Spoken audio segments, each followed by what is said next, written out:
తాకట్టులో ఉన్న బంగారాన్ని విడిపించి ఆ రోజు ఆన్లైన్ రేటుకే మేము కొంటాం. Sharma gold company. నమస్కారం. డిసెంబర్ 11వ తారీఖున మనందరికీ కూడా సంకష్టహర చతుర్థి అనేటువంటి దాన్ని చేసుకుంటూ ఉంటాం. సంకష్ట చతుర్థి అని అంటారు, కాదు, సంకష్టహర చతుర్థి అని దానికి నామం.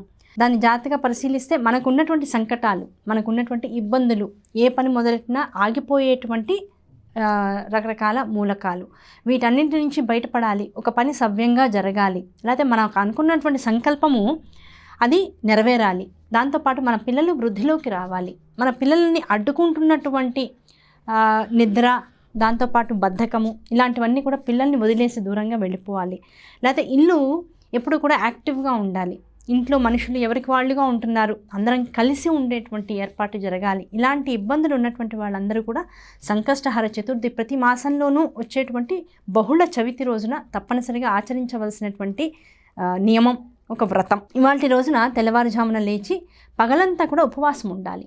ఏ రోజైతే సంకష్టహర చతుర్థి అనేటువంటి వ్రతాన్ని చేస్తున్నామో ఆ రోజున తప్పనిసరిగా వ్రత నియమాలలో ఒకటి ఏమిటంటే రోజంతా ఉపవసించాలి.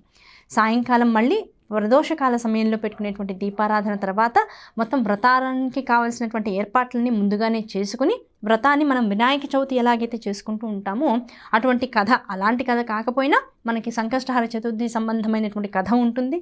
స్వామికి చేసేటువంటి అష్టోత్తర శతనామాలు ఉంటాయి, సమర్పించేటువంటి నైవేద్యాలు ఉంటాయి. దాన్ని యథాతథంగా మనం ఏ పుస్తకాన్ని ఫాలో అవుతున్నామో, లేదా మనం ఎటువంటి విషయాన్ని తెలుసుకుని ఫాలో అవుతున్నామో, లేకపోతే మన ఇంట్లో మన పెద్దవాళ్ళు వాళ్ళకు అలవాటైనటువంటి పద్ధతి మనకి ఎలా చెప్తే నేర్పిస్తున్నారో ఆ విధానాన్ని మార్చకుండా చేసుకోవాలి. ఆ చేసుకునేటువంటి విధానంలో తెల్లవారుజామున తొందరగా లేవడం, ఇంట్లో శుచి శుభ్రత అనేటువంటి విధానాలు పాటించి ఇంటిని శుభ్రంగా ఉంచుకోవడం, ఆ తర్వాత పొద్దున పూట తలస్నానం చేయడం, తలస్నానం చేసిన తర్వాత స్వామి ముందు వీలైనంత వరకు సంకష్టహర చతుర్థి రోజున మనందరం కూడా పొద్దున పూట స్వామికి నివేదించేటువంటి, స్వామికి పూజ మొదలెట్టేటప్పుడు మనం దీపారాధన వెలిగిస్తూ ఉంటాం. ఆ దీపారాధన ఎలా చేయాలి అనేటువంటి ఒక విధానాన్ని కనుక తెలుసుకుంటే ఆ రోజంతా ఎంత ఆధ్యాత్మిక చింతనతో, ఉపవాసం అంటే అర్థం ఏమిటంటే అన్నం తినకుండా ఉండడము అనేటువంటి విషయం, అనేటువంటి ఒక ఆలోచన ఉన్న ప్రబలమైనటువంటిది ముఖ్యోద్దేశం ఏమిటంటే భగవంతుడికి అతి దగ్గరగా మసలడం, అతి దగ్గరగా ఉండడం. అంటే నిరంతరము ఆయన నామాన్ని మనసులో అనుకుంటూ మనం ఆయన మాత్రమే ప్రపంచంలో అన్ని రూపాలుగా దర్శించేటువంటి మానసిక చైతన్యాన్ని పొంది ఉండడం ఉపవాసం. కనుక ఈ ఉపవాసం చేసేటువంటి సంకల్పం చేసుకున్న తర్వాత ముందు దీపం పెట్టాలి స్వామి ముందర. ఎటువంటి దీపం పెట్టాలి? ముందు మన చేతులతో ఎవరైతే ఈ వ్రతాన్ని చేసుకోవాలని కోరిక మనసులో ఉన్నారో వాళ్ళ చేతులతో ఒక గుప్పెడు బియ్యాన్ని స్వామి ముందు పోసి, ఆ గుప్పెడు బియ్యంలో ఏం కలపక్కల్లా యథాతథంగా బియ్యాన్ని పోసి, ఆ బియ్యం పైన మనం తయారు చేసుకోవాల్సినటువంటి పిండి ఎలా తయారు చేసుకోవాలి అంటే ఒక చెంచాడు బియ్య పిండి, ఒక చెంచాడు గోధుమ పిండి, దాంతోపాటుగా ఒక చెంచాడు రాగి పిండి, ఈ మూడు పిండిని కనుక కలిపినట్లయితే ఆ మూడింటితో పాటు వేయవలసింది ఏంటంటే బాగా మెత్తగా నూరుకున్నటువంటి బెల్లం, ఆ బెల్లంతో పాటు సుగంధ పరిమళాన్ని ఇవ్వగలిగినటువంటి ఏలక్కాయ పొడి, దాంతోపాటుగా పచ్చకర్పూరం అంటాం, ఆ పచ్చకర్పూరాన్ని కూడా బాగా మెత్తగా చేసి పిండిలో వేసేసి ఈ మూడింటిని ముందు ఆ బెల్లం తడితో ఎంతవైతే తడుస్తుందో అంతవరకు తడుపుకొని పైన కాస్త పాలని చిమ్మరించుకుంటూ, పచ్చి పాలు కావచ్చు, కాచుకున్న పాలు కావచ్చు, మనం వాడకుండా కేవలం స్వామి కోసం వాడుతున్నాం కనుక ఒక ముందరే మనం వాడేటువంటి పాలలో కొన్ని తీసి పక్కన పెట్టుకుని సంకష్ట చతుర్థి పొద్దున్నే అన్నీ కాచకుండా ఆ కాసిన పాలు చిలకరించుకుంటూ ఈ పిండిని కనుక తడుపుకుని దీంతో చక్కగా పెద్ద ప్రమిద చేసుకుని ఆ ప్రమిదని వీలైనంత వరకు ఈ బియ్యం మీద ఏం చేయాలి అంటే సంకష్టహర చతుర్థి అనేటువంటి రోజున ఈ బియ్యం మీద గరిక పెట్టి ఆ గరిక మీద వీలైతే కనుక మనము ఇంత ప్లేట్, మన రాగి ప్లేట్లు కానీ ఇతర ప్లేట్లు కానీ ఈ రోజులో చాలా మనకి అందుబాటులో ఉంటూ ఉన్నాయి. అందుబాటులో ఉన్నటువంటి ఏదైనా ఒక లోహంతో చేసినటువంటి ప్లేట్ని దాని మీద పెట్టి దానిలో మళ్ళీ ఇంకో గుప్పెడు బియ్యం పోసి ఆ బియ్యం మీద ఈ పిండి దీపం ఏదైతే ఉందో ఆ దీపాన్ని చక్కగా అమర్చి అందులో కుంభవత్తితో చేసినటువంటి వత్తి, కుంభవత్తి అంటే మనం పువ్వొత్తి అంటూ ఉంటాం, ఆ పువ్వొత్తిని అందులో పెట్టి నిండా నెయ్యి పోసి ఆ నేతితో కూడుకున్నటువంటి ఆ కుంభవతిని దీపారాధన చేసి దాదాపుగా 5 చోట్ల చక్కగా పసుపు కుంకాలతో ఆ పిండి దీపాన్ని అంతా కూడా అలంకారం చేసి ఆ పిండి దీపానికి మళ్ళీ మన బెల్లం ముక్కని నైవేద్యంగా పెట్టి స్వామి, నేను సంకష్టహర చతుర్థి వ్రతాన్ని పడుతున్నాను నీకోసం, నా ఇంట్లో ఉన్నటువంటి సమస్యల్ని తొలగించుకోవడం కోసం ఈ విధానాన్ని ఏర్పాటు చేసుకున్నాను.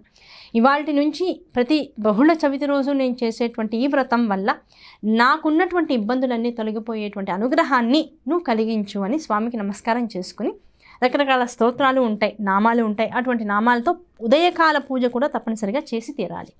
చేసి ఆ ఉదయకాల పూజలో పెట్టవలసినటువంటి నైవేద్యం కాచి చల్లార్చినటువంటి బెల్లం వేసినటువంటి పాలు స్వామికి నైవేద్యం పెట్టాలి. ఆ పాలని ఆ రోజు మొత్తంలో నివేదనగా మనం కూడా ప్రసాదంగా స్వీకరించాలి. ఏదైతే నివేదించామో దాన్ని ప్రసాదంగా స్వీకరించాలి. ఆ స్వీకరించినటువంటి పాలతోనూ పళ్ళతోనూ మనం ఆహారాన్ని స్వీకరించి సాయంకాలం దాకా ఉపవసించి సాయంకాలం ప్రదోషకాల సమయం అయ్యేటప్పటికల్లా మళ్ళీ ఈ దీపం హుతమైతే దీన్ని తీసేసేయడం. ఏం చేయాలని పిండి దీపాన్ని అని అందరికీ సందేహం వస్తూ ఉంటుంది. ఈ పిండి దీపాన్ని వీలైనంత వరకు నీళ్ళల్లో కలిపేసేసి తీసేసేయచ్చు, ఇబ్బంది ఏమీ లేదు. నేతితో బాగా కాలి ఉన్నది కనుక నెమ్మదిగా కాలుస్తూ ఉన్నాం కనుక ఈ దీపాన్ని మనం ఎలాగైతే శ్రావణ మంగళవారం నోవులు, శ్రావణ శుక్రవారం నోవులు నోచుకున్నప్పుడు ఏ పద్ధతిలో అయితే ఆ దీపాలను కూడా తినేటువంటి ఆచారం ఒకటి ఉందో, ఈ సంకష్టహార చతుర్థి రోజున వెలిగించినటువంటి ఈ పిండి దీపాన్ని కూడా సాయంకాలం ప్రసాదంగా పక్కన పెట్టుకుని కడిగేయకుండా పక్కన పెట్టుకుని ప్రసాదంతో పాటుగా ఆ రోజు చేసేటువంటి ప్రసాదాల్లో ఉండ్రాళ్ళు ఉంటాయి. ఉండ్రాళ్ళతో పాటు పాయసం చేయవచ్చు. అన్నంతో కాకుండా ఇంకేదేని ద్రవ్యంతో, ఎవరికి అలవాటు ఉన్నది రవ్వ ప్రసాదం చేస్తారు, రవ్వతో చేసేటువంటి కేసరి చేస్తూ ఉంటారు. ఆ కేసరి నైవేద్యంగా పెట్టచ్చు. అన్నం వండి రకరకాల పదార్థాలతో మహానైవేద్యం పెట్టేటువంటి ఆచారం కొన్ని చోట్ల ఉంది. ఆ ఉండ్రాళ్ళను నైవేద్యంగా పెట్టి ఆ ఉండ్రాళ్ళని ఆ రోజు వాళ్ళు ఆహారంగా స్వీకరించేటువంటి నియమము ఉంది. కేవలం పళ్ళని, చెరుకు ముక్కల్ని, చెరుకు రసాన్ని మాత్రమే స్వామికి నివేదించేటువంటి ఆచారం కొంతమంది అవలంబిస్తూ ఉంటారు. ఎవరి ఆచారాన్ని ప్రకారంగా, ఎవరి సంప్రదాయం ప్రకారంగా, ఎవరి ఇంట్లో ఎవరి పెద్దవాళ్ళు ఎటువంటి పద్ధతిని మనకు ప్రవేశపెట్టారో ఆ పద్ధతిని వదలకుండా అలాంటి నైవేద్యాన్ని స్వామికి సమర్పించి ఆ నైవేద్యంతో పాటు ఈ పిండి దీపాన్ని కూడా మనం ఆ రోజు ప్రసాదంగా స్వీకరించినట్లయితే ఇంకా ఎటువంటి ఇబ్బందులైనా సరే వీలైనంత తొందరగా తొలగిపోతాయి అని అందరూ కూడా నమ్మేటువంటి విషయం. అటువంటి స్వామి అనుగ్రహం అందరికీ రావడం కోసం ఈ సంకష్టహర చతుర్థి ఇలా కొన్ని వారాలు చేసిన తర్వాత, లేదు ప్రతి వారము పూజ అనంతరము ఏదేని ఒక బ్రహ్మచారిని ఇంటికి పిలుచుకొని, ఒడుగైనటువంటి పిల్లవాడిని ఇంటికి పిలుచుకొని అటువంటి పిల్లవాడిని స్వయం ఆ వినాయక స్వరూపంగా భావిస్తూ మనం చేసినటువంటి ప్రసాదాలన్నీ కూడా వారికి వాయనంగా ఇవ్వడం, లేదు మన ఇంట్లో కూర్చోపెట్టి వారికి భోజనాన్ని పెట్టడం అనేటువంటి విధానాలు చేసుకుంటూ ఆ ప్రతివారము కూడా ఒక వస్త్రాన్ని వారికి సమర్పించుకొని వారిని స్వయంగా భగవత్ స్వరూపంగా భావిస్తూ సకలమైనటువంటి ఉపచారాలు వారికి చేసుకోవడం అనేటువంటిది మనకు ఉన్నటువంటి పరిపూర్ణమైన ఫలసిద్ధికి ప్రతీకగా చెబుతూ ఉంటారు. కనుక ఇటువంటి విధానాన్ని పాటిస్తూ ఈ సంకష్టహర చతుర్థి అనేటువంటి వ్రతాన్ని ఎవరైతే ఆచరిస్తారో అటువంటి వాళ్ళకి శుభాలు ఇవి కలుగుతాయి అని చెప్పడం కన్నా అనంతమైనటువంటి ఫలం వాళ్ళకి దక్కుతుంది.